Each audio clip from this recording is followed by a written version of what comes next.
We believe that it is possible for both sides to gain more than they give so all people can live in peace, safe from danger, free from fear and able to pursue their dreams, Kushner said. I believe peace is within reach if we dare to believe the future can be different from the past. That we are not condemned to relive history, and that the way things were is not how they must forever be. Kushner's remarks at the embassy opening on Monday amounted to his most significant policy speech to date, and the jarring split screen on Monday underscored the enormity of the undertaking the president's son-in-law has been tasked with, and the challenges his efforts have faced so far. This speech was also a rare public appearance for Kushner, who has kept a low public profile, particularly as the special counsel's investigation and security clearance issues have dogged him in recent months. In his 16 months at the White House, Kushner has toiled, mostly behind the scenes, to craft a peace proposal whose details have so far remained shrouded in secrecy. But Trump's recognition of Jerusalem as Israel's capital and his decision to move the U.S. Embassy to the Holy City threw the biggest wrench to date in the administration's peace-brokering efforts, with Palestinian leaders refusing to engage the administration since the December announcement.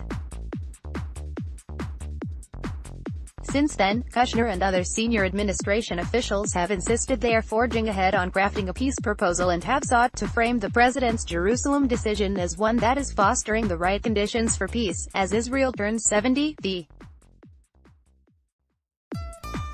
search for a lasting peace turns over a new leaf, one of realism and of not being afraid to stand strongly with our allies for what is good, for what is right, and for what is true, Kushner said Monday. When there is peace in this region, we will look back upon this day and remember that the journey to peace started with a strong America recognizing the truth. That journey to peace seemed elusive on Monday, though, as more than 4 dozen Palestinians were killed in Gaza by Israeli security forces who used both lethal and non-lethal means to disperse protests along the border and prevent Palestinians from crossing into Israel. Footage of the clashes aired on several networks simultaneously with Kushner's remarks at the embassy opening.